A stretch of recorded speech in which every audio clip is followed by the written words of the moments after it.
Hi mga kamami viewers, nandito na naman po tayo sa ating inabangang teleserye.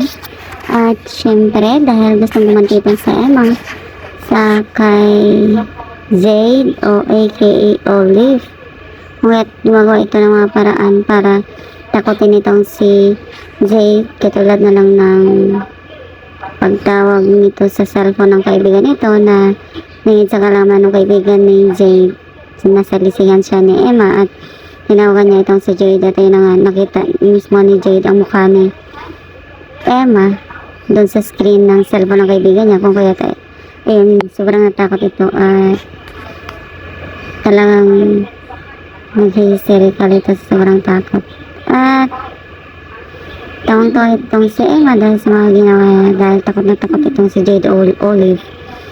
At nung natapos na yun, lumabas na yung kaibigan ni Olive at nagkita silang dalawa at galit na galit ito dahil bakit daw kasabot daw ba niya itong si Emma at bakit tumawag si Emma dun sa cellphone ito. Pero yun, sinabi nitong wala siyang kalamalam sa mga pinagsasabi ni Olive at baka daw nasisiraan na ito ng ulo, kailangan na itong mapatingin sa doktor.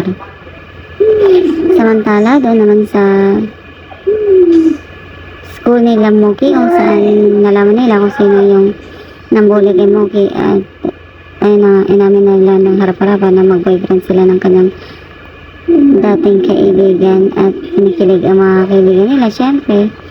Pero syempre ang iba naman talagang na-enjoy na sa mga narinig dahil syempre marami din mga klase nila mga inggitera at makikita na din sa mukha ni Moki talagang blooming ang dating at tuwang-tuwa ito sa na laging kasama ang kanyang boyfriend. Ito naman si Emma, may ibang plano naman sila dahil talagang may gamot talagang iniinom itong si Olive at nabalang nila itong palitan at syempre gagamitin nilang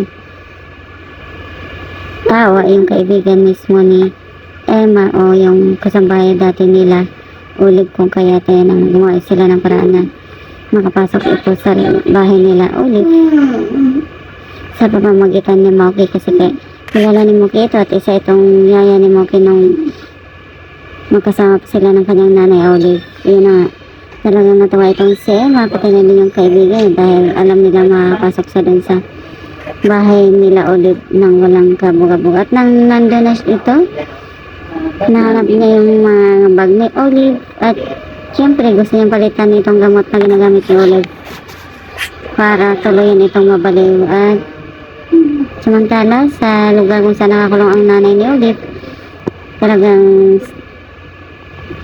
gulong-gulo ito dahil syempre malaman itong si Olive sa kanya at naniniwala siyang talagang pinatay ni Olive itong si Emma. At sabila nalawang-awa din ito sa kanya anak dahil nung time na tumawag itong si Olive itong si Emma, yung ringtone ni Olive ay yung halakhak ni Emma, kung kaya talagang natakot na naman ito dahil ang akala niya ay minamuto siya ni Emma, pero din sa kalaman niya yung ringtone pala niya na tinatawagan ni Limala cellphone ay yung halakhak ni Emma mismo. At ayun na guys, sobrang nakaka-intense at nakakatuwa yung mga pangyayari. Abangan nyo na lang ang mga susunod na manata. Thank you so much for watching. Please don't forget to like, subscribe, and press the bell button for you to notify on the next video. Thank you and bye!